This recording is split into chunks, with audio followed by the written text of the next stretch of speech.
it's an honor to be here, and thanks for sticking around for my seminar. I know the last one before the dinner break, so I'll help drum up an appetite for you for sure. There's my one drum joke for the day. So, but this is an honor to be here, and I love talking about the history of the percussion going all the way back to the 1910s, 20s, and even to today. I collect sheet music, I collect 78s, but I also collect vintage drum items. I've been doing this for 20 years. And so without getting into a lot of detail, I first want to thank my wife, Crystal, for letting me do this, who's back there, and our son, Chauncey. So, our house is filled with musical instruments. We do not have a dining room, we have a drum room. It has about 12 bass drums in it that are all 28 inches or bigger, and a vibraphone, a xylophone, a marimba, everything except the partridge and a pear trees in there. So. But we've got a lot of history in our house, and it was built in 1915, and so it's a beautiful old home in Davenport. And I have the picture of Vic Spiderbeck up first, because this is who I want to talk about first. We come from Davenport, Iowa, which that's a little bit of a hike up the river from here, but we love it. It's a beautiful family town, and it's a place where Vic Spiderbeck had his roots, being born there in 1903. And he was such an influential person in music for what he was doing that no other musician was doing. The way he played his instrument, the piano, as well as the cornet. And he recorded for the Jeanette label, and when they were in there, I know with Donald's message, he was talking about pianos, there's the Star Piano Company, which were supplying the pianos for the Jeanette label. And so, I know a couple of people who actually have a Star piano, which I think that's really cool. But with Bix, his life was short-lived, 28 years. And so when I passed the ripe old age of 28, I said, I've done it. I've passed Bix. This is how it goes. Okay. But it's an honor to be in Davenport, carrying his tradition of music, as well as Louis Belson, who is from Moline, where I went to high school. And so that's why we stuck around in the Quad Cities. We had offers to go to other places to perform, but I said, no, I want to stay here and do this music and keep this history alive in the hometown area. And we've been doing it for 20 years now. And so today, we're going to be learning about trap instruments. What trap instruments are, traps are what go on the bass drum. And that's why they would call it a trap kit, not a drum kit. Drum kits and drum sets are what you hear today. When you see Neil Peart from Rush and he has all these drums and cymbals everywhere, one, I would not want to be his roadie setting that up every single time. That'd be a ton of work. I love having the bass drum and you mount everything to it. And so it made the job of a drummer back then very easy. But one thing that we said last night on stage was Ann and Jeff and I were joking, and Jeff's like, well, that's why I hired you, because you know what to do as a drummer. And I said, no, I'm a percussionist. And that's a big difference that I learned when I was in school. My teacher said, you want to be called a percussionist, not a drummer. I said, well, why is that? He said, a percussionist can play everything. They can play mallets, they can play timpani, they can play all the accessories that go into doing the instruments. A drummer can play snare drum and drum set, that's it. And so, okay, that got me going. So 7th grade, we had a substitute teacher, and he kept calling us drummers, and he was probably in his 80s, and he just kept calling us that, and I was the section leader, so I politely raised my hand, and I said, could you please call us percussionists? We're working hard and have earned that title. And he wrote me what was called a blue slip and sent me to the principal's office. And so I came down the next day to the band room, and our band director, you did not want to cross. I mean, these are the days with school, and I'm not going to get into it with school, where you didn't disrespect teachers. They had authority, and so we were scared of our band director. And so when I got down there, I was shaking, and he's like, so I heard you got a blue slip yesterday. And I never got in trouble. I mean, I was a very good young boy. And I said, yes, sir, I did. And he's like, well, why did you get a blue slip? I said, well, I asked Mr. Kometz, who is the sub, if he could call us percussionists. He kept calling us drummers. And so he had the blue slip there, and he ripped it up. He said, very good, that is exactly what I taught you. And so I was like, oh my gosh, great. But I didn't want to be in detention. So being a percussionist is an honor, and there's a lot that goes into it. And so what you see pictured here is one of my drum sets from a gig when I did in Chicago. Okay, and so I'm going to kind of be behind the mic and going around, but I have a very loud acoustic voice so you can hear me. So in order to describe this the best is that you see part of this drum set, part of it I do have here this weekend, but I couldn't load everything into the car that I really wanted to bring with me. But right here we have the bass drum, which is 28 inches, and that is what they used back in the day. And everything is mounted, and you'll see that there's a little spring right here that's mounted on the bass drum, okay? That spring is actually this right here. This is actually what they call a stick holder. So what I can actually do to show you, because back in the day, the drummers wouldn't want to lay their bass drum, the sticks on the bass drum, Because they're like, what's gonna happen to that? Oh, it's gonna roll off. So what they do, they slide it in there, and it holds the stick. Then when they're ready to play again, just pull it out, and they can play. So if they had to have a pair of sticks to keep handy, in case they dropped one, broke one, they'd keep it right off to the right-hand side there. Now, if they were like Chauncey Morehouse, who's a left-hand drummer, he'd keep it on the opposite side of the drum there. Now, let's see. I'm going to go up to the top here. You actually see these here this weekend. These are what they call Chinese temple blocks. Okay? A lot of you have probably seen these on Sonny Greer's drum kit. And this is actually what he uses with Duke Ellington's group when they do the mooch. And you hear that boom, boom, boom. And they used it last night on Careless Love. And so those are little things that I want to add those effects, those percussive effects to the music. It's something that a percussionist has to know is to not overplay and not be above the vocalist. Play musically with the group. These tempo blocks add an effect to support. And it's not where I'm trying to be like really loud and obnoxious, it's just supporting what's going on. And the piano is very rhythmic.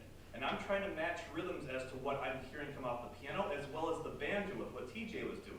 So that's the thing about being a musician and a percussionist, you blend and make music with everybody. That's in the ensemble. Now, what we have right here, this is a Chinese rivet cymbal. And I actually have that with as well. So when I hit it, it actually gives a sizzle to it. And it'll have a decay sound afterwards for about 4 or 5 seconds, and then it dissipates.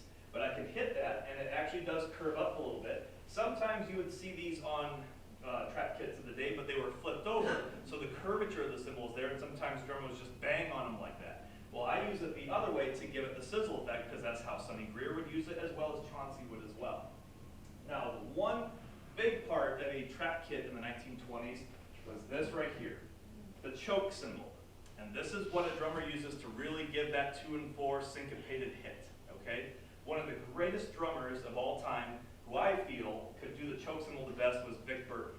And Vic Burton was the drummer for Red Nichols and many, many groups there. Chauncey Morehouse was fantastic with what he did. He did a lot of creative work on singing the blues with Vicks, and he had different things, because in an interview he mentioned that he could not watch a right-handed drummer and replicate it because he was left-handed when he played. So he thought up the things on his own. He heard the ideas, but then could do it that way. The snare drum, which is right here, I did bring my case, and you would be surprised that when I'm traveling, what happens when people see this case, especially at TSA. I get stopped all the time because they see this, and they never have seen a 1920s drum case before. But I've been stopped at TSA because they thought it was a bomb once. What is in that? I'm like, this is just a snare drum. And so, the drum that is actually in here is the drum that is pictured there, and I like to take care of it, and it goes wherever I go, so I don't lose it. I did add the foam. That is not original 1920s foam that's in there either. But this right here is a Leedy professional snare drum. So it's 6.5 inches deep by 14 inches in diameter. Now, I do not have a calfskin head on this. Part of the reason is I like to use this when I perform. If I go into high humidity climates, that head would be gone in about 10 to 15 seconds. And I'd be constantly tuning during a performance. Now, there's a little vent right here, little hole. This back in the day is where the drummer, because they didn't have these type of heads back in the 20s, so it's like, how do you burn the humidity out of a drum? They would stick a heating rod in the drum right here, plug it in for about 30 seconds. It would burn the humidity enough to where the head would tighten again, and they'd have tension to play it. And if it was a really high humidity gig, they would just keep that heating rod on the entire time. Now, I've seen the heating rods. I don't need one, but I don't want to ever put one in there because it'd probably blow the drum up with the old wiring. So I love this drum. Even though this drum is yellow, it was originally white, because white marine pearl is the finish. What makes it very special is this is the same model drum that Chauncey Morehouse used in 1924. And this is the first drum to ever use what we call a wrap finish. This is the plastic finish on here. Most of the drums had a metal shell or a wood shell. Well, they finally put these on to make them more decorative and make them look really good. And that's why it got, yes? Sorry to interrupt you, but that hole there, suppose you were playing a concert outdoors on a very humid day, and there was no electricity available, it was an acoustic concert, how would you heat the inside of the drum? You would just play it until it went, and then just be pwop, pwop, pwop, pwop from the gig. At that point, the drummer would probably then switch to another trap, which would be a wood block, possibly some of those mounted temple blocks, which were later on the day, or primarily use the choke cymbal. So A lot of the early recordings, all you hear is just woodblock or choke cymbal, because that's where they're like, there's no way that drum kit could have been used in the early 20s on acoustic methods, because people have been messing up. Yes? Josh, you mentioned the name a few times, and not too many people in the room other than performers and family would know Chauncey Morehouse. Will you be including a little bit about him on here? There'll be pictures of Chauncey, there'll be pictures And of just Big why he's Burden. important, Oh yeah. because you mentioned it. Yep, so it's kind of neat, so you're kind of hearing all these names right off the bat, and then once you see them, like, oh, I remember hearing that. And yes, we did name our son after Chauncey Morehouse and Chauncey Macbeth, who's the drummer of the new Wolverines. But we love it because it's a unique name. And so when his teachers hear it, they're like, wow, we love that name. So this is, now the rest of the drum kit here, I did bring my gong with me, of course, and I used it last night. You always have to have the gong with you. But it's hard to see, but I'll show it to you closer up here. Right here is my wood block, okay? And everything you see here is made by the Leedy Drum Company, okay? And there's a book that came out called The Leedy Drum Topics, complete from 1923 to 41, compiled by Rob Cook. Leedy was making these magazines that they were sending out to their customers, advertising what products they were getting ready to sell. And in the book here, they actually talk about all the up-and-coming percussionists, what they can do for techniques, the dance bands that we're playing. I'm just going to put one page here. There's so much great knowledge in this book. And if you ever do find this book, I would buy it because I think last time on Amazon it was $250. So.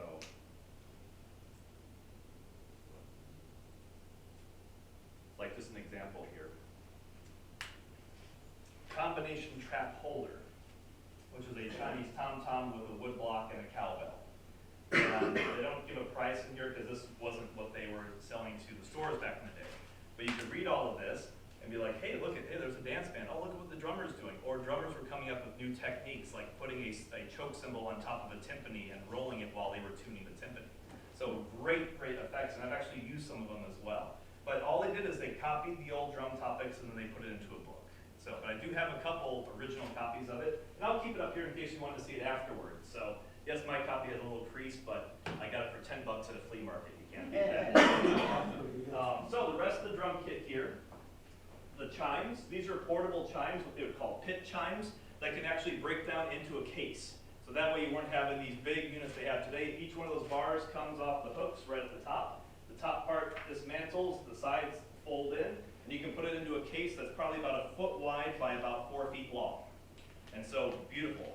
And then right here, it's kind of hard to see, and maybe it's stamped in the back. This is what they call a case vibraphone.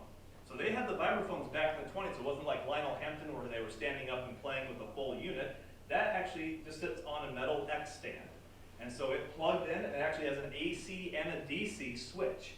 So if today I didn't have anything to plug in, I can just hook up to a car battery and I'm good to go. So, but it actually has a plug that goes there, and then there's fans that go in the resonators here, and then I can actually have a little pedal down below here that my foot can pull it down, and it drops the dampener, so then it actually gives the vibrato effect. And so I usually keep that set, and this is my trap case down here. It's kind of hard to see. Now the one instrument that's also in the picture here are the Billy Gladstone hand cymbals. These are very, very rare, and I actually own 2 pairs of them, and I use them in performances as well. So these are the Billy Gladstone hand cymbals, okay? If I ever get out of the music business or it dries up, this will be my Pancake Flipper. So there you go, good to go. These were made by the Frank Wolf Drum Company back in the day, and you actually will see pictures of the great Chick Webb holding these, and he used these a lot.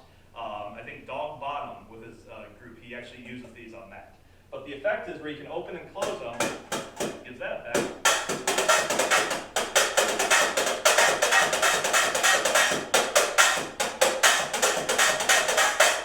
That's the effect it gives. And it's just a little bit of a cymbal effect, and then you put it back down and grab the stick and keep going. These were made by the Frank Wolf Drum Company, which was out of Chicago, that they made that. It actually has the stamp up there of Frank Wolf Drum Company. So I have 2 pairs, and I know Vince Giordano has 2 pairs. So we talk about it all the time, that we're the buddies with this. So. And last night, Josh, in our set, what were you playing? Yes, that'll actually be coming up there. The Sing Jings or Bach in the Box. So, but any questions about this setup for what you see for the whole percussion setup? Now, I don't have my timpani in this picture, but I do have 2 timpani that go with this as well. And when I did a Paul Whiteman show, how many years ago was that, on? Like 8 years ago? Yeah. I played that in North Carolina with Russ Wilson. And he had me come out, and I said, I want you to bring everything. So in my Honda Pilot, we had my wife's son and I, 2 suitcases, 2 timpani, the chimes, the gong, the vibes, the bass drum, snare drum, all the cymbals, and it all fit into a Honda Pilot. So, and that's one thing I wish they would teach at school. So if they need a new course for Mississippi State University, Packing 101 for musicians. So that's one course that's missing. But what happened with that gig is the story that I tell, the unfortunate story, is that we were loading the timpani in with all the equipment, and sometimes you see those doors that have the crossbars on them. The leg of the timpani got caught on the crossbar and knocked my tooth completely out of my mouth, came up and jammed me in my face. So my whole front tooth, root and all, out of my mouth. And this is about 4 hours before the gig.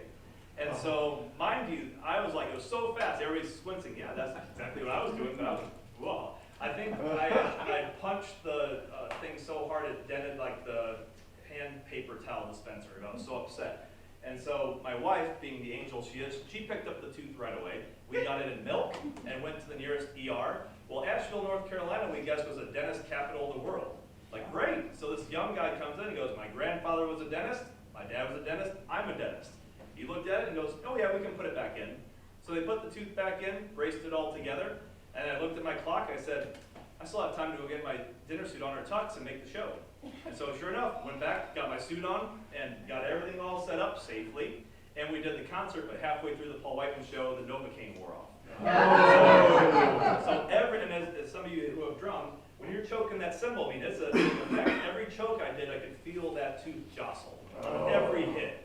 But I got to play There's No Sweet Man Worth the Salt of My Tears on the timpani, the baked rib. I got to do all of Rhapsody in Blue as one percussionist, just like it was done. So it was incredible. That's why I didn't want to miss it. And Russ was thinking, there's nobody who can cover all of this.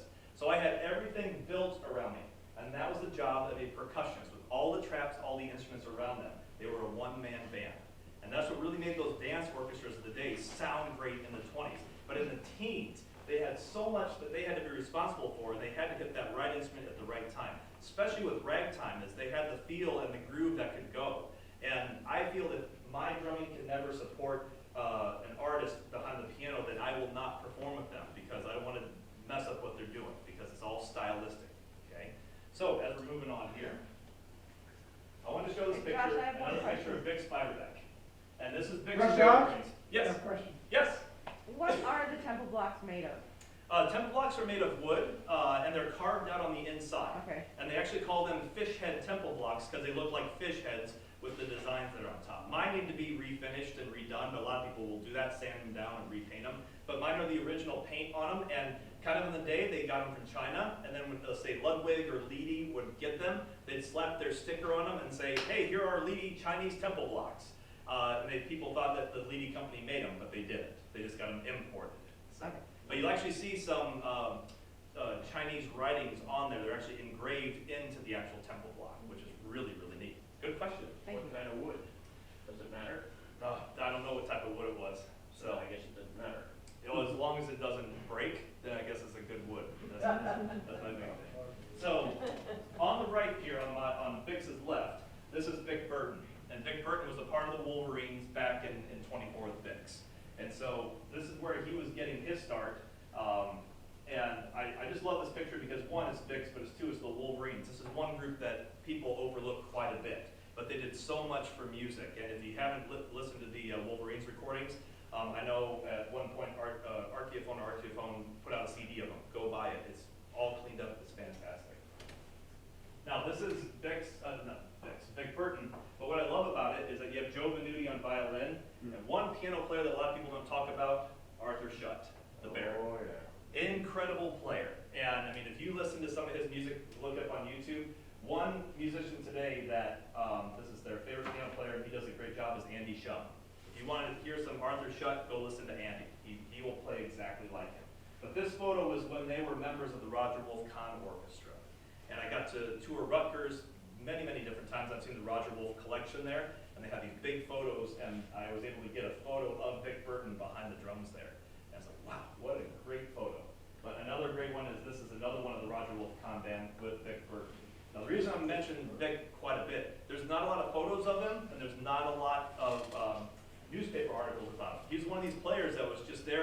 recording sessions, went to the gigs, did his thing.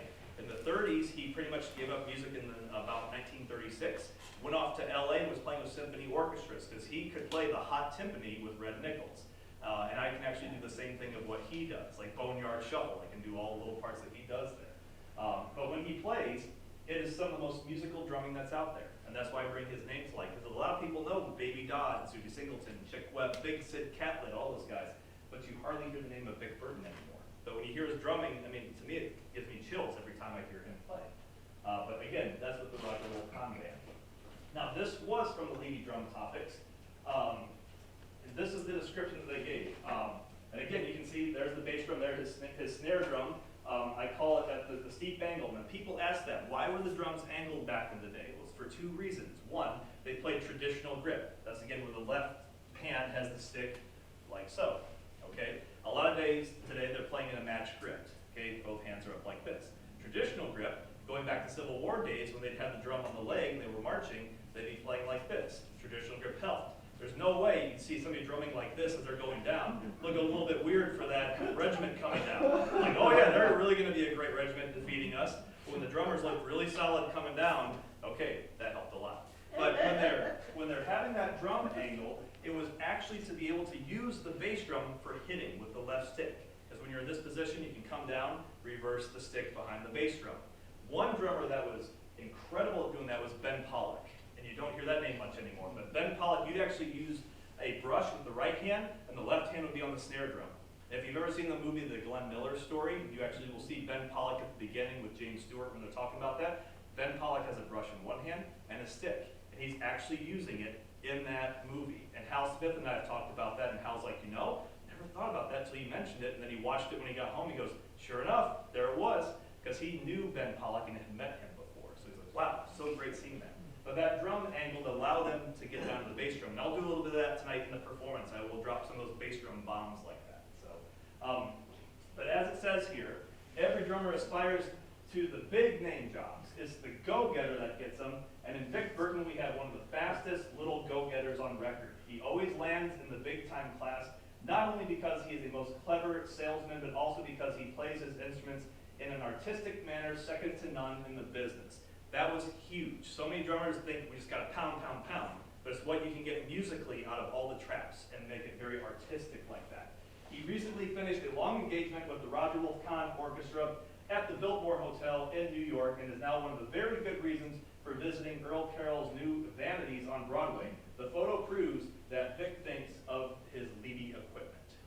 And so that's all Levy drums. And again, that's what I play as well, are Levies. So it was the Cadillac of the drums of the 20s there.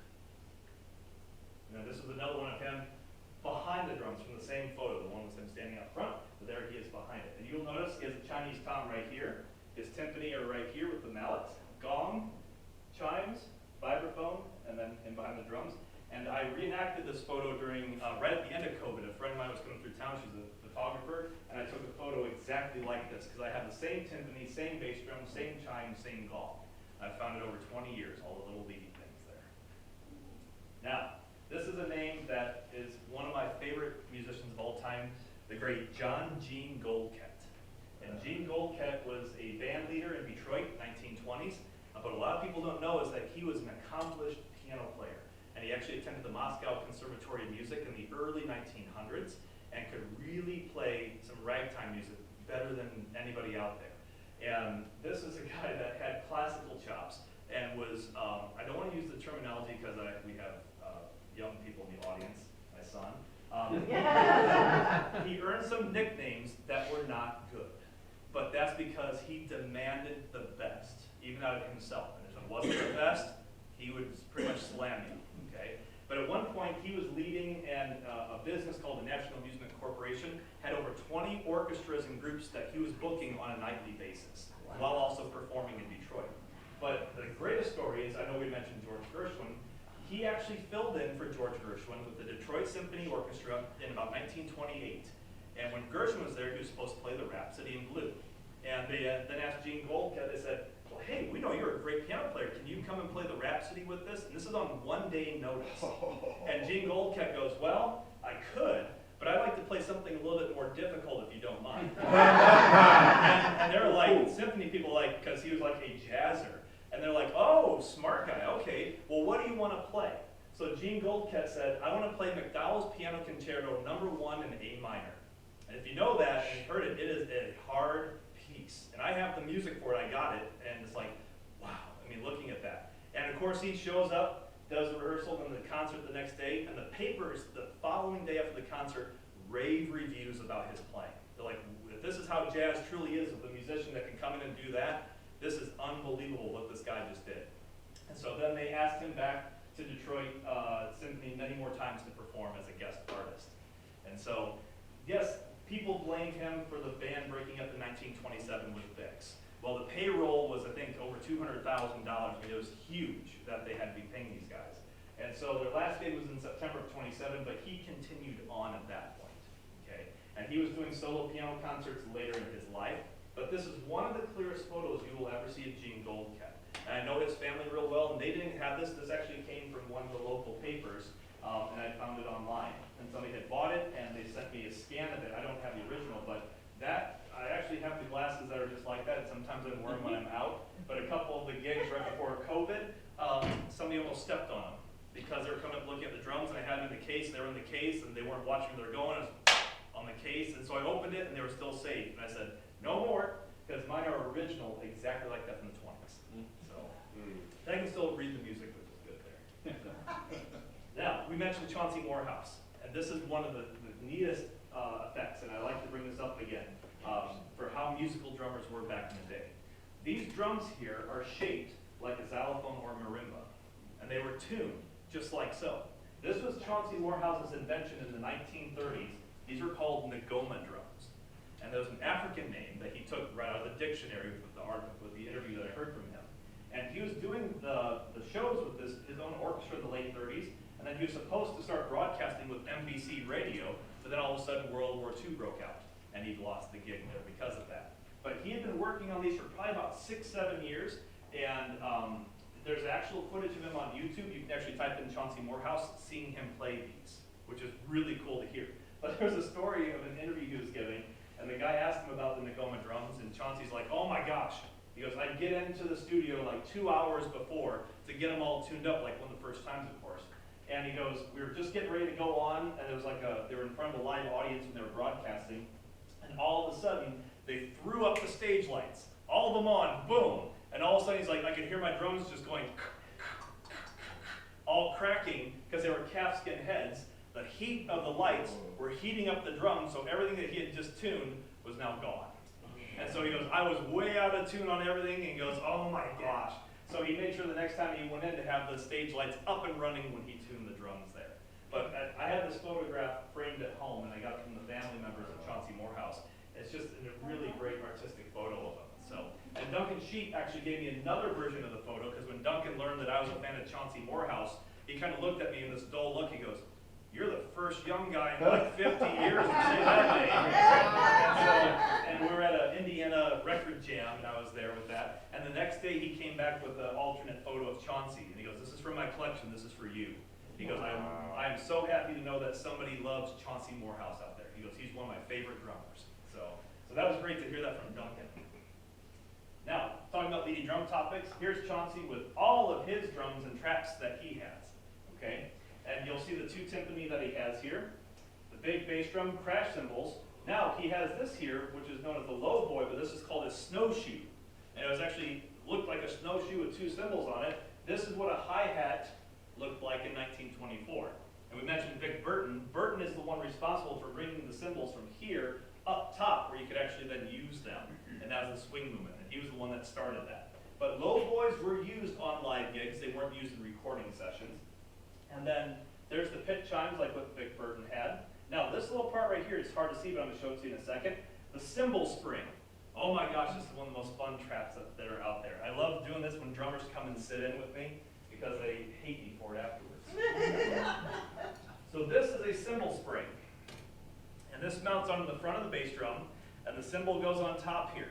And so you think, oh yeah, I mean, when I do this, it's like, okay, you can barely move the spring, so you hit it. But literally, if I have a young drummer come up, like, yeah, the cymbal spring, have some fun with it. Just go ahead and hit it. You'll be fine, or try to choke it. So the first hit they do, it's just like they hit it, and all of a sudden it just goes all over the place, wobbling and shaking. They're trying to catch it. And they're like, why doesn't this stay still? Because we're so used to cymbal stands that don't move. That's what the cymbal spring was like. Okay? So Chauncey actually has that. It's really hard to see, but it's right in the center. He has about a 10-inch cymbal right on it that he could just bend down and choke right there. So a lot of fun to do that. And I still love playing pranks on people with that. All right, so the next picture is actually close up, so you can kind of see a little bit better there. And I love it because you actually see on the table here, Chauncey has some mallets and sticks and brushes that he kept right off to the side there. Okay? I actually have, I believe from the research I've done, the mallet that you see right here is the yarn mallet, and I have that at home. His family gave it to him. And so it's incredible to actually have one of Chauncey Morehouse's mallets.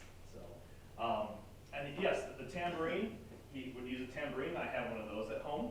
And there's the wood block. He actually has two wood blocks here that are mounted onto the bass drum there with the traps. And the timpani, what you can notice about them that are different from most timpani, they can actually tilt in. And these are what they call pit timpani. And with having pit timpani, you can actually sit in a pit orchestra and not even have to stand up to play them. He could stay seated, put his feet on the pedals to tune, and they're just angled right toward him, and he could just play like that. And mine actually do the same. There's a little knob on the back side. You can just loosen it, and it actually will lean in, and then it stops it with the wing nut that's there. But again, incredible to see that. That photo was taken at the Gladstone Ballroom in Detroit. They did a band photo there. Now, here we go. This is where we're going to start getting some fun here. So, welcome to the world of Teddy Brown. So Teddy Brown was the person I mentioned last night when I did my xylophone number. To me, he is the greatest xylophone player in the world. Yes, there's George Hamilton Green, the Green Brothers Novelty Band. There's Sammy Herman, who did a lot of work. But none of them could match Teddy Brown with what he did. Okay, Teddy, in the middle of a gig too, would switch to the saxophone, start playing saxophone, and then go back to the xylophone. I won't do that. So, and I also took up drumming so I don't have to sing or do other things. So that's another thing there too. But this photo was taken at North Shields in England, and Jeff and I have played at the Whitley Bay Festival, and I will be visiting this beach next year. I will not reenact it with all ladies in swimsuits. That'd be a lot of fun, but that's all right. But as you can see, all these people here, they're here because of him. People have never really heard of Teddy Brown before. Like, well, who is this guy? And I was the same way many years ago. And all of a sudden I heard him play, and my jaw hit the ground. Like, who is this? And then all of a sudden I found out that he weighed close to 400 pounds. Like, you've got to be kidding. Somebody that big can play that fast and move around? That was him. But the thing that I love about Teddy the most is this, his smile. He was a sincere person. He was happy. He loved being with people. And people that knew him have nothing but positive things to say about his life. It's like, no, he was never a negative person. Like when kids would be in the neighborhood with him, his house was called Xylophone House. He'd bring them over, and they'd play all the types of things. During Halloween, they'd have fun things. And Keith Nichols, rest his soul, great piano player in England who passed away, he heard stories from people that moved into Teddy Brown's house after he passed away in '46 due to a heart attack. And it was two brothers. And in the attic was still the trunk of clothes of Teddy Brown. And this is located down in Southampton. And he said that every Halloween, these two brothers would get into one of Teddy Brown's dinner suits and walk around town because both of them could fit inside of it because he was so big. And so here comes two people walking around in his suit all during Halloween there. But in a second here, I'm going to play a recording. There's another one from North Shields, and that just showed how Teddy was. He broadcast for the BBC radio and toured the vaudeville circuit all around England from 1926 to '46. And that's why all those people are there. He was that big of a celebrity. No pun intended on that. So, this is a photo. Again, I find these photos online, and I always tell people, hey, if you find something on Teddy Brown, please let me know. Sheet music, whatever. I'm very interested in that. And I'm the same thing. If you come to me and say, I'm looking for this, I'm looking for that, and I find it, I will send it to you. I'm not one of these collectors that's like, ooh, this looks good, I'm going to keep it in my collection. If I know somebody needs something, I'm going to get it to them, because that's what I hope somebody would do for me. And that's how this all works out. So, mentioning Teddy Brown, so it shows sheet music and watch my time, because this stuff I can just keep going and going. This is the very first piece of sheet music heading for Louisville. We played this last night. And so this sheet music was from Lawrence Wright, Ted Brown, and his Café de Paris band. This is where he was playing every night in England when he went in 1926. And so he was playing in the States. He was born in the United States, playing with Earl Fuller's Rector Novelty Band. Joseph C. Smith, but all these, Julius Lenzberg and his Riverside Dance Orchestra also played with him. But when he played the Café de Paris, there was a 78 RPM record that was given out to the patrons the first night that he played. It had a decorative sleeve with his picture drawn on it, and it was a one-sided record, and I just obtained that record a couple of years ago from a collector in England who knew I loved Teddy, and he goes, I know it's going to a good home. So this is the sheet music that accompanies that record, which that's history. Yes? Have you been able to get in touch with any of his family? Do you know? Yes. The grandson, I've been in touch with him, and I had the help of Chris Berry, who's a great guy in New York who helps. Good friend. Oh, yeah. And so Chris helped me track down his grandson. And I was able to drop him a letter. Normally, I just call people up on the phone. My wife's like, I don't know how you do that. Just call people and you probably tick them off. I'm like, no. I legitimately say who I am, what I'm doing. So the grandson found out that I was into his grandfather. And he's like, wow. And so I have sent them photographs of him and sheet music that they didn't have in their collection because they didn't know that much about him. And so what was very moving is that Teddy Brown, his original name is Abraham Himmelbrand. But he took on the stage name of Teddy Brown. Because he's like, he was a Jewish boy, and he goes, how far could a Jewish boy get doing this stuff? And he'd make fun of himself all the time for doing things. Well, the family have carried on the Jewish tradition, and their last name is not Himmelbrand, it's different. But what was very moving is I found his grave in Vince Giordana, and I've gone to the grave, and he's like, wow, this is incredible. We found Abraham Himmelbrand, here it is. And I went back with the family of Teddy Brown, because they have a place in New York as well. And they were reciting something in Hebrew at the grave. I think it was a prayer that they were doing that. And I was right there when they were doing that. And they said, we didn't know our grandfather's buried here until you told us he was here. Oh. And so that's what means a lot to me, is when I can find things and it affects the family in a positive way like that. And now every time that they're in New York, they go visit their grandfather's grave. But I've sent them photos and sheet music all the time, and they're like, you keep coming up with all these things and we love it. And we just love our grandfather even more because of this. Did they know him? They did not know him, no. 46, he probably wouldn't. No, because they were born way after 46 when he died. Yeah. So, as I was talking about his size, this is when he was getting size for a dinner suit. They actually had to tie 2 tape measures and a knot to his body. That's how big he was. And they actually put him in the storefront window in London, and there would be thousands of people that would gather just to try to see him get sized. That's how big he was. And see, and they also made fun of him too. And our guest vocalist for tonight is none other than Teddy Brown.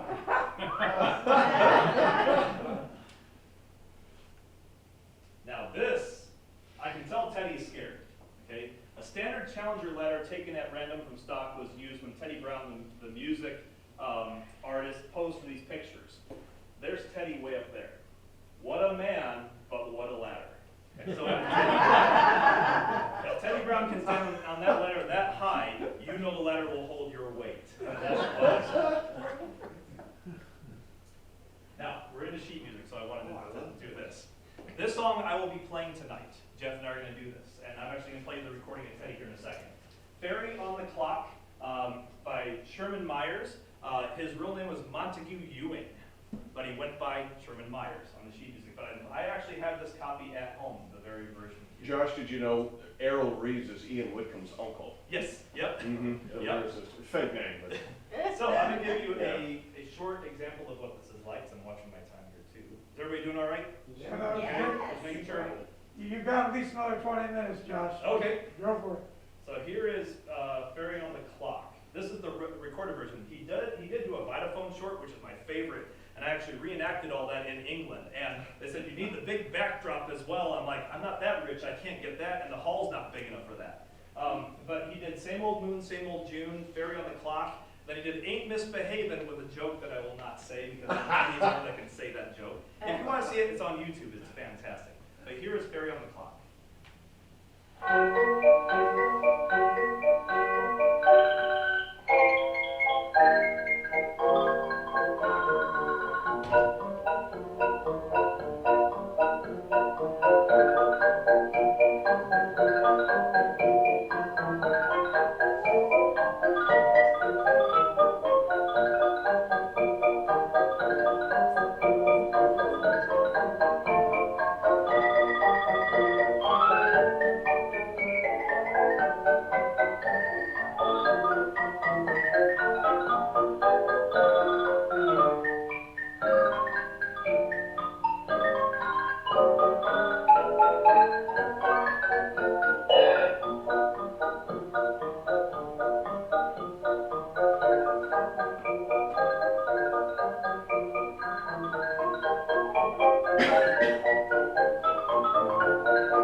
music was like. He'd make you smile and have fun.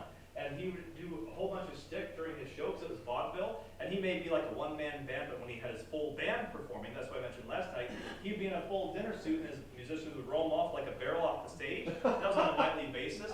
Or he, again, would do different things where like he'd be playing one-handed or spinning around. And the xylophone I'm actually playing is a Teddy Brown Jr. model that was made by the Besson Company. And I actually had it shipped over from my good friends Nick Ball and Jonathan Holmes from England in a golf case. They shipped it over for me, and I actually have that here for this weekend. So if you want to see it, it's an actual Besson from the 1920s and a Teddy Brown Jr. model.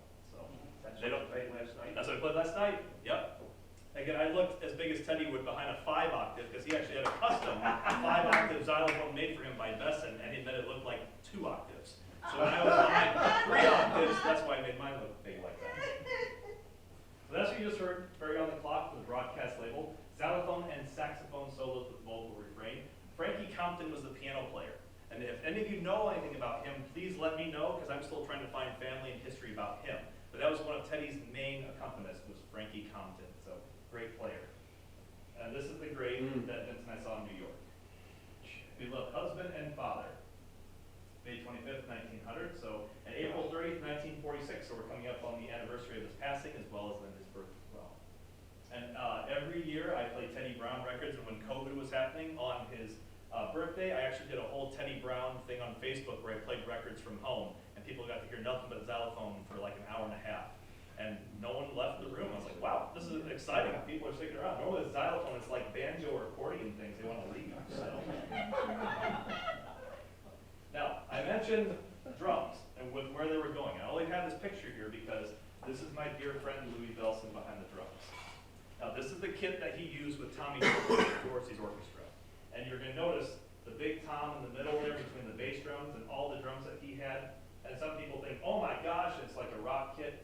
He was one of the most musical drummers out there. And he was a percussionist as well, but he said, no, I love to play drum set. And with what he could think of, Tommy Dorsey loved that. And the only reason I bring this up is that these bass drums here are probably about that far apart for his feet. Louis is only about 5'2", 5'3", and the first time that he told me he had this kit with Tommy Dorsey, he debuted it. He's like, okay, this is great, well, this is gonna be fun.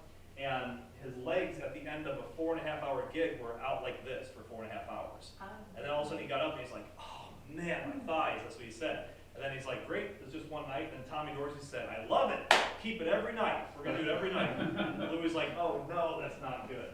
But in 1941, Louis Belson won the Gene Krupa drum contest, beating out over 10,000 drummers.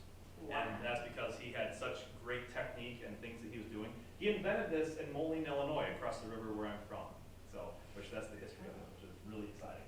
And that's a little bit better view of it right there.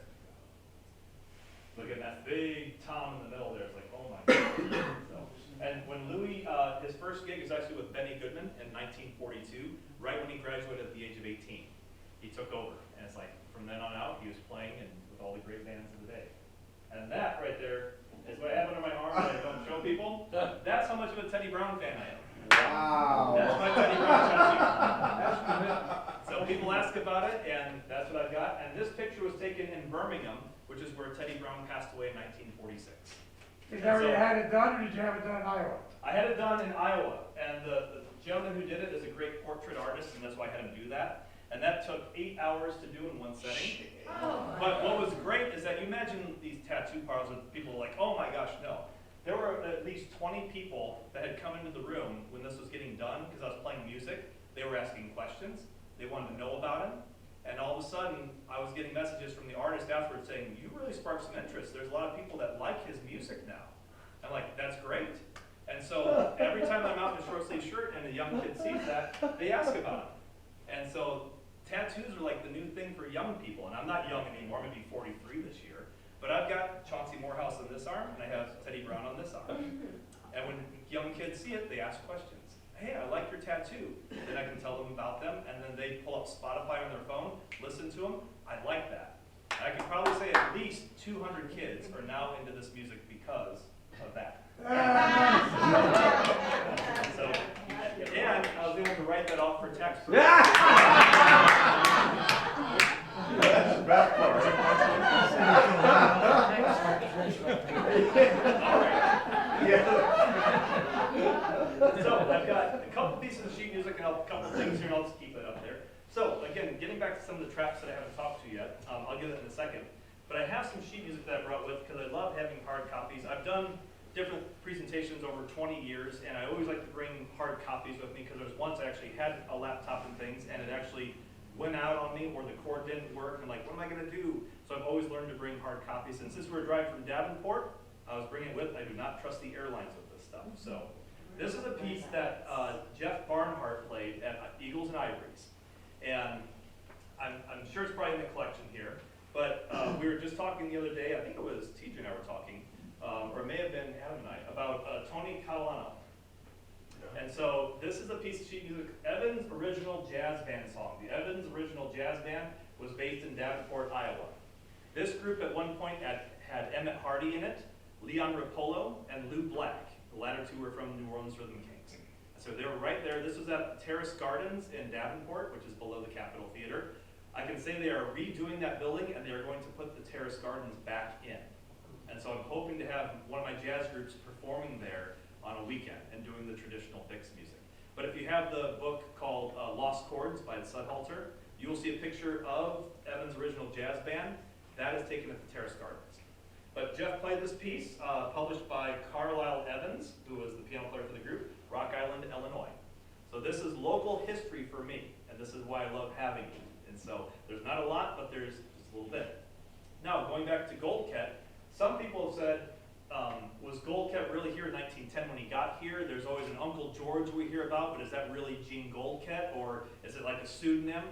He actually did have an Uncle George Goldkatt because he wrote In the Harbor of a Dream, George Goldkatt. And I have visited George Goldkatt's grave in California. So I know that this was a true uncle of Gene's, and I think David Boatinghouse played this at one year at the Bix Festivals. But this is the only piece of sheet music I've ever found with this song.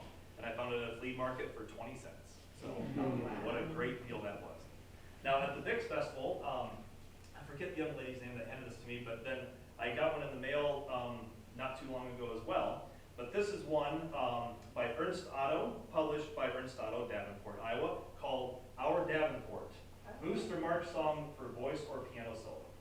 And this is downtown Davenport, so for those of you that have been to Davenport, this may look vaguely familiar, of course, without all the other stuff. The Lock and Dam is right here. The Hotel Blackhawk, where I've played jazz brunches for many, many years, is right here in the background. But this is the riverfront where Bix would go when Fate Maribel's band was coming on the Mississippi, and he heard them play. And what the story goes, and I learned this from Les Swanson, who was one of Bix's friends. And Les said, yeah, Bix would go down to the riverfront, and there was one time where we got in a rowboat, and Bix had his cornet, and as the boat left the shore and started going down towards Muscatine, we started rowing Bix, and as the band started playing, Bix started playing outside of the riverboat in the rowboat. And so that's how he got to jam with the musicians. Wow. But there's a great place, and I only bring this up because it's somewhat okay to say it. Chauncey's already heard it. There was a place called Jim's Knoxville Tap, and it was known as the Bluebird Inn back in the day. And we actually hold our Afterglow event for the Bix Festival at this place. It is a roadhouse. Back in the day, it was a whorehouse. And it was on the outskirts of town, and the tram would take you out there, and that was the last stop in Milan, Illinois. Well, this is where African-American musicians would come and stay because they weren't allowed to stay in some places in town. King Oliver tried to stay at a hotel now 2 blocks from the Call Ballroom. They did not let him stay there. And so as Bix was finding out about this, he was going out wanting to jam with the musicians that were passing through. Now, who it was, I don't know. It could have been Fletcher Henderson's guys. It could have been King Oliver's guys. It's like, who was there? But we actually hold our Afterglow in this place. And what you have to imagine about it is that it's like a backwoods type of place. When you go in, it's not like going into a typical bar. It's like riding all over the ceilings and walls, and people listen to country music are the ones that go there. And all of a sudden we come in playing Roaring Twenties jazz. But what's great is they go ballistic for it. They're like, this is great music. And it's a 3-hour party, and we have a great time having so much fun. They have chicken sandwiches. They put on food for free for the people, and it's like, this is great. So if you're in Davenport and you want to be a part of it, it's a lot of fun, and they love the music. And Jim's place does a lot for St. Jude's. And so they have donation bins set up as well. And so we're like, hey, if you like what they're doing, support what they do for St. Jude's. And he's been doing that now for 30 years, which is incredible. The one thing you find about the Midwest in our area with Davenport is the hospitality. Is that the people are great, they're so nice. I mean, wherever you go, they give you the shirt off their back if they could. And that's just that Midwest hospitality. And that's what I've been finding here in Starkville. Everybody's just so nice and polite, and just, it reminds me of being home, so, outside of the accent. So, now I do have the collection here, not with me, just the piano part, Earl Fuller's collection of jazz classics. And these are actually for like violin, flute, drums, and it actually has a xylophone part. And I thought this would be fun to play because Teddy Brown played for Earl Fuller. And so all I need to do is just start eating more Krispy Kremes and I'll be good to go. But this, if you want to see the folio, please come up afterwards and see it. I know some people have it, but again, it's a great thing there. Okay, so I'll finish with a couple of the other instruments here. First, I do have a couple whistles with, because I didn't bring all of them, unfortunately, because there's a lot. But again, train whistle, of course. So this is not original, but I've used this for quite a bit. And there's times where I'll be on a gig, and I'll just have fun just throwing out whistles and all that, and they're like, where did that come from? Or like, I'll be listening for lyrics, and if I hear that there's a word train or something in there, then I'll use these at that point. And that's the job of a good percussionist, is to be listening to the lyrics as well as the music. And so if there's something like thunder, I'll try to roll on the bass drum and give a thunder effect. So that way you're trying to put the effect with the lyrics, and it makes it more pointed that way. There's a lot of times with band leaders, Jeff hasn't gotten this yet for me, so he's great, where they may say a joke, and so then I start going. There's the original Acme Cuckoo whistle. So that. Then the one that a lot of people love is my inner urban whistle. So one of the original whistles here. So again, I have a bunch of these at home. Nick White, great percussionist from Chicago, he has a great collection of train whistles, wooden and metal, and that's what he primarily collects of those. And I've seen his collection with pictures online, and it's pretty fascinating. So you've probably been looking at this right here.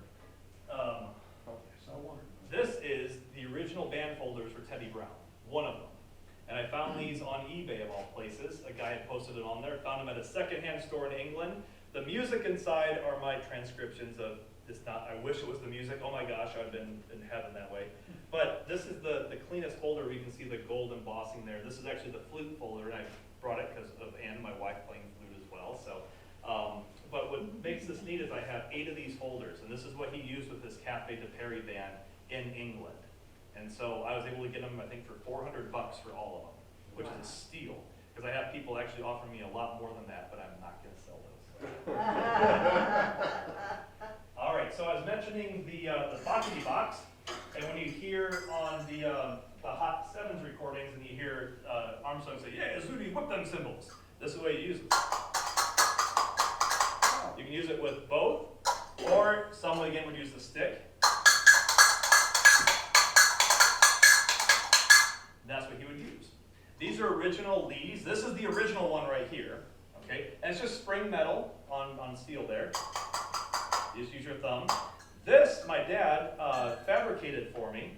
These are still Leedy Bockety box, but my dad was a tool and die maker at John Deere. So when I said, "Hey Dad, can you make me something that looks like this, just with spring metal?" He's like, "Oh, I'd love to." And in about 2 days, I had this. So I had 2 working pairs. So that's what's been great about my dad is that when I told my parents I wanted to be a musician, they were like, "Oh my gosh, you're going to live at home for your whole life." But then when they saw what I was doing, they were so excited about it. Like, "Wow, you're actually doing well at 20 years and still doing this." So when I come to my dad with a music project, he's like, "I'm on it, I got you." So, and we've actually, he's my roadie, so, and it's great going around with my parents doing things like this. We have a lot of fun. And I'm one of those kids that still loves spending time with their dad and doing all that. And it's making all those wonderful memories, because so many people say, "Oh, I wish my dad was here, I could talk to him and do that." I do as much as I can with my dad every day, because that's what it's all about. It's the family and making those fun memories like that. Now, they make these from LP. These are called sing-jings, but same exact thing as the Bockety box, but they just call them sing-jings, and they're from LP. They do not make these anymore, but I found these online through a percussion site, and I got them for $10 for both. So I use these more than the originals because I don't want to damage the originals. So, but I wanted to bring these originals so you could see them. So, whip crack, I used a couple times last time. This you actually will see, if you look at one of the King Oliver photos, you'll actually see it with Baby Dodds. It sits right on the bass drum there. And so he could pick it up and just quick snap like that. And so, again, they were moving hand sticks, anything trap-wise, they would do that. Sometimes they'd actually put a little handle on it, they'd mount it to the bass drum, so then that way they could just pull the handle up, slam it down. Okay? But this is a little bit more of a modern one that I had there. And now in order for those bass drums to not be booming and doing what they were doing, they would use what was called a bass drum muffle. And this muffle goes on the back side of the drum, up against the drum head, and that way it's not going to be just going boom, boom, boom. And I put a little towel or rag on mine to help give it a little bit extra, so that way when I hit it, it's more feeling it than hearing it. And so whenever I walk into a venue with the big bass drum, the owners go ballistic. Oh my gosh, you're going to be so loud with that thing. I'm like, this will be the quietest drum out of anything you're hearing. And sure enough, last night the sound guys who were great here, they're like, oh, your kids sounded so fantastic, and your bass drum sounded so warm. I'm like, good. I said, could you feel it or hear it? They said, well, we felt it more than we heard it. I said, and I've done my job. So that's exactly what it is, the feel it. So, all right, now with the trap case, just for the last couple things here. It's like, I'm almost like a clown pulling things out of the thing. All right. So these are what I'm not using this weekend because we have the Chinese temple blocks. But these were old cymbal hangers back in the day. And these would clip onto the bass drum right here, and then they would suspend all the way out. They had the little hook here. And so, again, enlisting the help of my dad, he's able to fabricate the hangers for me, which would hang like so. And the cymbal would just hang right off of this. And then that way you're free to move around a little bit. I love these more than just straight cymbal stands. One, it lets that cymbal sound a lot better than just sitting there on being like dull sounding. This, it actually can rock and it lets it vibrate more. And so Chauncey would use these, and I use two of them and I cross them. So this would be one that the Chinese cymbal would be on, and then this one is what my choke cymbal would be on. But when I'm able to choke, you probably saw it last night, I'm very animated when I play, I'm feeling the beat and always moving. When I have it on this, I can move with the cymbal, and it moves with me. If it's on a straight stand, I have to stay right there because that doesn't move. If it does, the whole stand moves. But this is what they call a leady Bulldog mount. And they call it the Bulldog because once you tightened it down, it wasn't going anywhere. It was as tough as a Bulldog. So, and what a place to be saying that. Maybe we could have that around here. So I got two of them. And again, I got a lot of this years ago, and I got another one that's down here too. I always have backup to it, so I actually have three of them. So, but I've collected this over many, many years, and now each one of these are probably about $100 a piece now. But when I got them, they're like $20. So, but that's a couple more traps. To mount those Chinese tom-toms, they'd have a Bulldog mount, and this is the Chinese tom mount. And so they have a little hook that comes off the end, and it goes right into the side here, and it hooks in, and then it rests in the cradle. And then you can adjust it and twist it however you like it there, wherever you like it set up. And the hook is also adjustable as well, for as deep as it would be. But this is also a Bulldog part that would then mount to the bass drum, and you could have it on either side of it there. See? That. Cowbells. This is one, my cowbell's actually mounted on the one on my kit still. But here we go with the cowbell, and Paul's telling me that these are very famous around here too. So, yeah, I'll make sure these stay with me because these are the original. These do not have the clanger inside. So, but I have two of these, and they actually are part of a leady mount that Zooty Singleton made famous in the 40s. And if you ever hear the solo on Moppin' and Boppin', these are the type of cowbells that he uses. Same thing and everything. So excited. Now, the bass drum beaters were woolly beaters back in the day. And so it's not some hard piece of wood. You can kind of see the wood's under it. I brought this one for the example, but when this hit, this is what gave it the soft sound. Bass drum beaters today are like a hard felt or a plastic, so when you actually like hit it strong, that's what's going to make that drum go pop, pop, pop. This makes it sound like boom, boom, boom. And that's what you want, is that soft sound you can feel like that. Anything else? Oh, this is a traditional wood block mount. This is what a traditional wood block mount looks like so, just two little hooks like this. But, let's see if I can get the other one. So many cool parts here.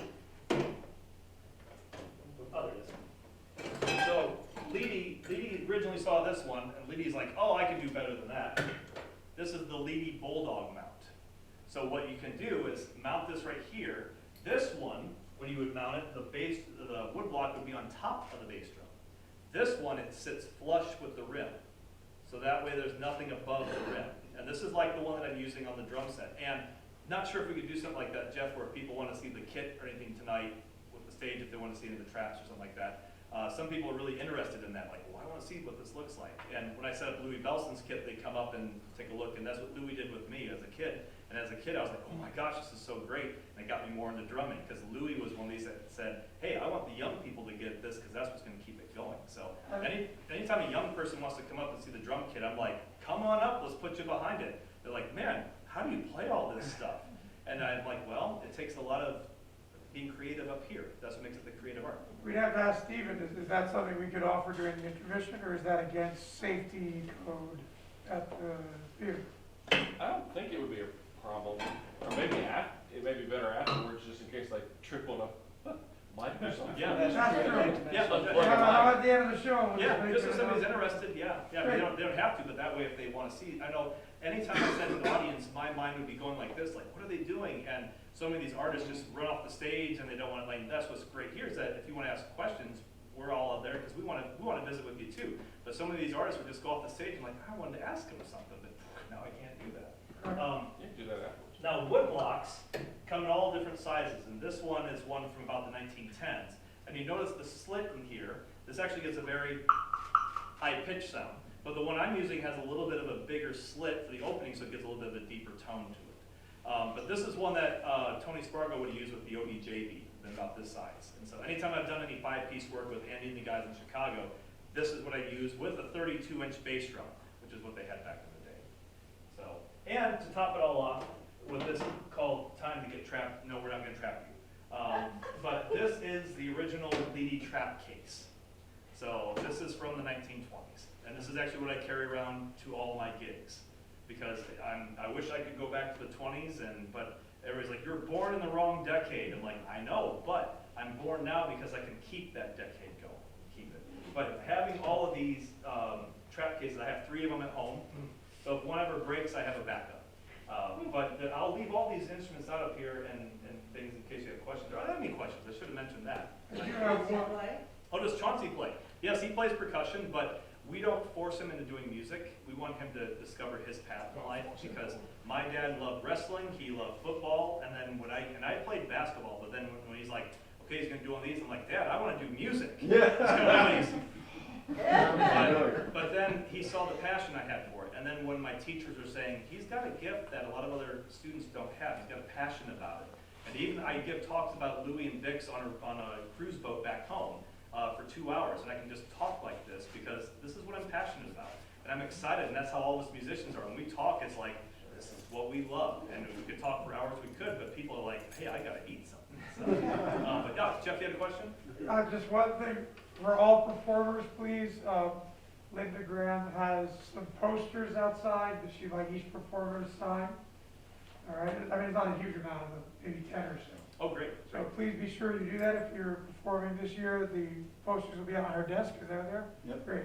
Great. And then tonight, as I mentioned last night, I brought some of our CDs with for my band, and I know it's definitely not ragtime music that I play, but people ask, like, do you do any drum solos? And on the Hot Jazz Alliance CD, which is from Australia, I do an entire drum solo on a trap kit.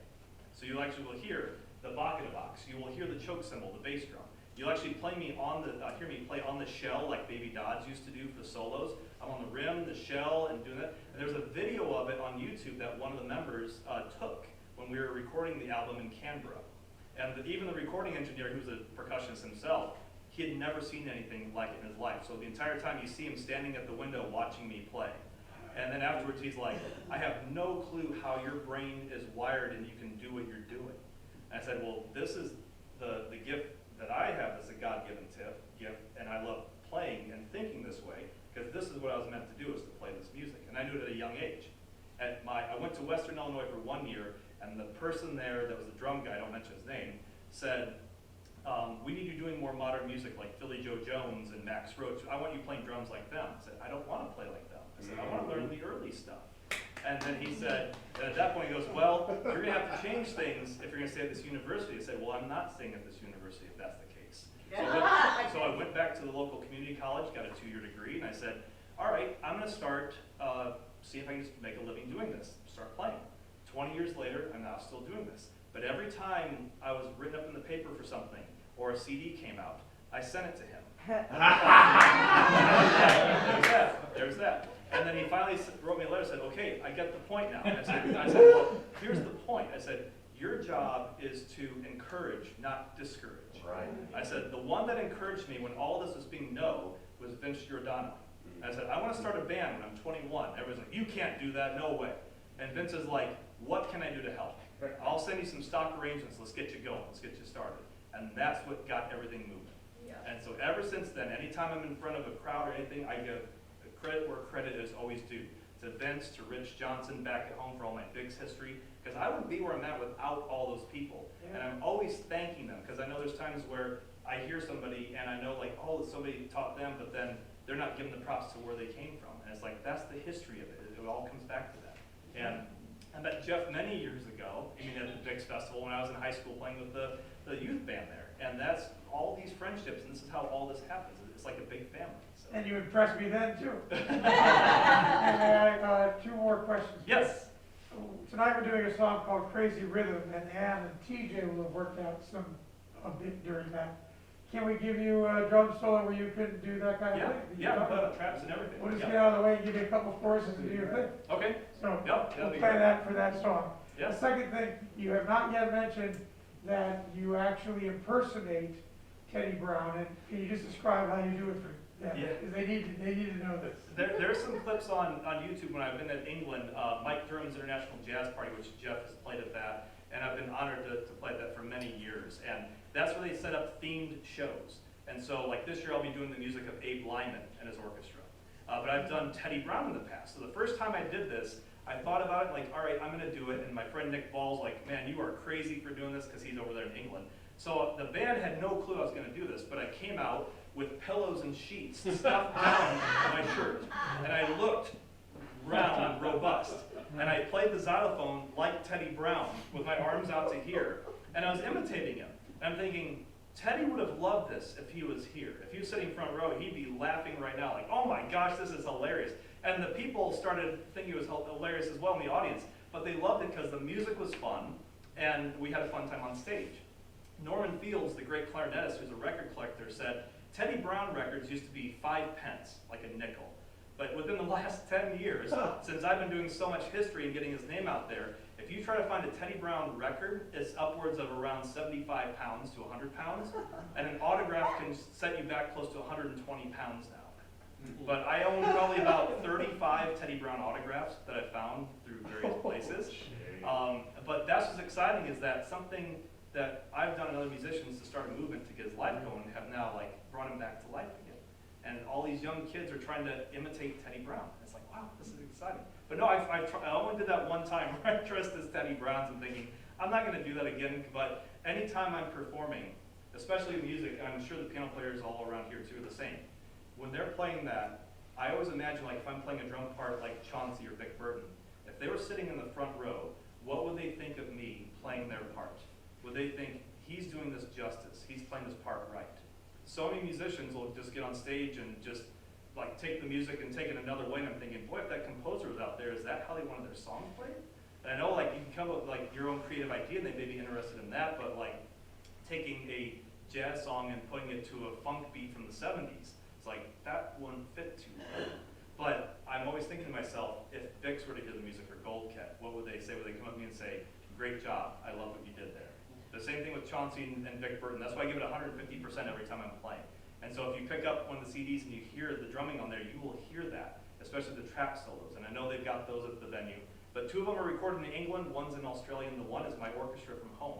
You actually get to hear the vocalists on there, all 20s music transcriptions. So, but again, it's an honor being here, and this is like the Cliff's Notes versions of this. Yes, sorry, yes. So at the theater, you've got your bass drum. It's got the great painting on the front. Yes. Is there a story behind that? Yeah, that bass drum, I have 12 bass drums at home, and my wife can vouch for that, because we actually built a shelf in our dining room that houses all the bass drums. That's what I said. We've been together for 20 years now, and she's still with me, so I think I'm good now. So,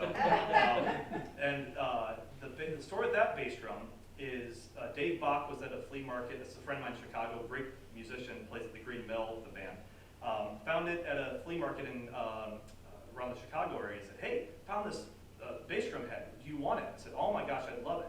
And they actually had it on like an old decrepit drum on its side with a piece of glass on it as a table. And I told him, I said, "Well, tell them they can keep the glass and keep that, but we'll take the drum and use it for, I think, $75. So I put it on one of my drums, and that's why then my dad and I installed the lights on the inside, because in the old days, that's what they would use to help burn the humidity inside was the lighting in the drum, but it also would make it look good that way too. And the funny story with that is I played a nursing home many years ago. I would never do it now, but at the time you'd have bass drum heads that would also be blinking as well. And back in the 20s, what they would do during Prohibition is they'd have the guy up at the counter to say, "What party are you here for?" You'd say the code name, they'd take you down to the room, and that's where you'd have the booze and all that, breaking the law. Well, once they saw the cops coming, there was a little button that they push underneath whatever podium that was wired to the bass drum, which would make it start blinking. When it would blink, you had about 15 seconds to get out of there before the cops got down there. That's what the bass drum was used for. So I was playing a gig in a nursing home, and I had my bass drum blinking, and all of a sudden these two ladies in the back started getting up and going out. I'm like, "Oh." And then the lady came to me and said, I said, "Why did they leave?" I said, "Is everything okay?" "No, they thought the raid was coming." And I said, "I'm sorry." I said, "I won't bring this bass drum ever again. I'm sorry." And they thought it was hilarious, because it just was the same thing. But I called that my Bob Ross landscape scene with the happy trees. And that was very common in the day to have the cabin scene with the moonlight. But they also had a ship. But the one I have at home that I don't take out is the Spiderweb Girl. It's an Art Deco lady who's caught in a spider web. And when it illuminates, it looks just beautiful. But I've got that. I've got a barn on one. I have Paul Whiteman's potato head on one of them. So there's a lot of different heads that I have that all light up, and they're different types like that. So, but great question. Any more? Hey, Joe. Yes. Slightly different twist on what you've been doing. Yeah. I really enjoyed this. I learned a lot. Oh, great. You make the concert even more interesting. Oh, good, good. But my question is, I know, the art form of the recording, Yes. the people that actually did the production. So like when the original Dixieland Jazz Band and up to this era that you're in, Yeah. is there any lack of transition from the actual, all these things when it came to the recordings? Did it lose its duplication, so to speak, on the recordings because of the various sound tones and so forth? You kind of understand my question? Yeah, I do, yeah. And like recording back in the acoustic era compared to electric, okay, they would actually use what was called a percussion tree. And there's a great photo, I think, from the Columbia Studios of the Paul Speck Band where Chauncey actually has the tree. And that's where he would have a cowbell, choke cymbal, and he could just stand there and play that. And so when they would play, let's say, live, they would use a full drum kit. When they'd play acoustic, they'd just do a couple little percussion bits because they used the whole kit. They thought it was going to knock the needle everywhere. And so the sound of everything, the wood block would still sound similar to what it was live.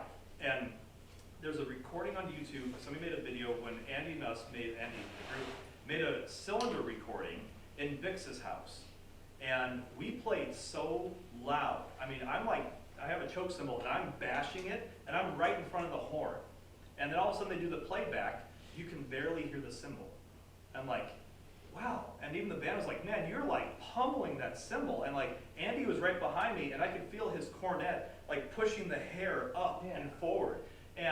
But when you listen back, just the sheer power of these bands when they would have recorded something compared to what we actually hear on a recording, that's a big difference. The volume that these bands had, they were used to playing acoustically. It wasn't like, as school kids are taught, "Oh, take your horn up to the mic will control your volume." And they're like, "Tut, tut, tut, tut, tut." Yeah. But pretty much, those guys in the day, like if you had an old acoustic player, they're like, "Tut, tut, tut," like right off the bat, because they had to project.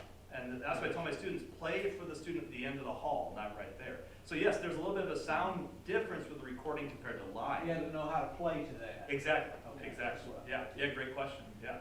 And TJ, you had something? Oh, I was just gonna tell you about this bass drum I have in my basement, and it's a painted scene, and it's a picture of Venice, and it says the Venetian dance band in it. And I was wondering whether you'd seen any Venetian scenes or whether you reckon it's a custom. Yeah, I think it was a custom. Because actually in the Levy Drum Topic book, you can actually see all the heads that they would make. And it was in the catalog saying if you would like this head, and Spiderweb Girl I think is in there too. They'll say like, order this through your local dealer. Right. And there was one store window I saw from the 20s, and it was all Levy drums. And I'm like salivating, like, oh, to just go back in time and just like break the window and take everything down and bring it here, that would be great. But it's like all these vintage instruments, but so many great, like Ludwig had some great artists and those are the heads that, if you ever find one, they're about $500 for just the drum head now. And a lot of people just do that, frame it on like a drum rim and then light it up and put it in their living room. I met a guy recently in California who learned that his grandmother had studied with Bob Ross. And she taught him the Bob Ross style. And he started painting Ludwig-style bass drum heads. Wow. Because he can do the whole Bob Ross thing. And, Yeah. and it works just the same, you know. That's right, there's no mistakes. Yeah. But anymore, yes? Just 2 comments. One, you mentioned Vince Giordano. Thanks to Jeff, he has actually promised his collection to us as well. Fantastic. He hasn't signed the deed yet, but he has said it would be coming here, right? Right, Jeff? Oh, That's Not a for big deal. publication. Okay. Yeah, and there's like, when my wife and I go to stay with Vince and Carol in Brooklyn, we consider them just dear friends. And anytime I'm coming into town, he's like, oh, just come stay with us. And we hang out listening to piano rolls and we listen to the music and we talk the history. And he's like, what do you need for a stock or what do you need for a sheet music? And he'll get me a copy of it and I can take it and find it more. I do have a piano roll of Gene Goldkatt that he didn't know about from 1916. Called La Seducion. It's a tango, and I have 2 copies of the original plus a reproduction roll. And I think I'm gonna try to put it on YouTube. So at some point, just look up Gene Goldkatt. That way, people can hear the recording. But it sounds great, and I actually have the advertisement with Goldkatt in there. And at the time, he would have been in the early 20s when he made it. So yeah. My second comment was, now that you showed us the picture, you should show us the real tattoo. We did it at the concert tonight. Short sleeve shirt, Josh. I'm actually in a long sleeve. Do we have to take our shirts off? Show us your tattoo. It may roll up. How much I There you got. go. You just got to the camera. There it is. Guys all- He's headless when we see him. He's headless. Oh, yeah. There he is. There he is. I was kidding, if I didn't make sure better, it's just doing that. Yeah, and what I actually do, it's kind of hard to see, but on the back side here are the letters AH for Abraham Himmelbrand. So I made sure to, but then this is one of the signatures that he did, that I had, then he just put that underneath the tattoo. So it's actually Teddy Brown's signature with AH there. But what was hilarious is when this was done, he hadn't finished the arm yet, and my wife took a picture of it, and you could see this side of him, but then it was like all bloody here, like his arm had been torn off. So she's like, oh, okay. But the other, not like gory thing, but when my tooth that got knocked out in North Carolina, we look back on it now and laugh, but at the time we didn't, but my son was also missing a front tooth. So we got our picture taken missing front teeth before they put it back in my mouth. But I mean, yeah, it's there, so. Any other questions? I know this has probably been, like, we've jumped all over from healthcare to drum stuff. But anything else that we can think of? Josh, thank you so much.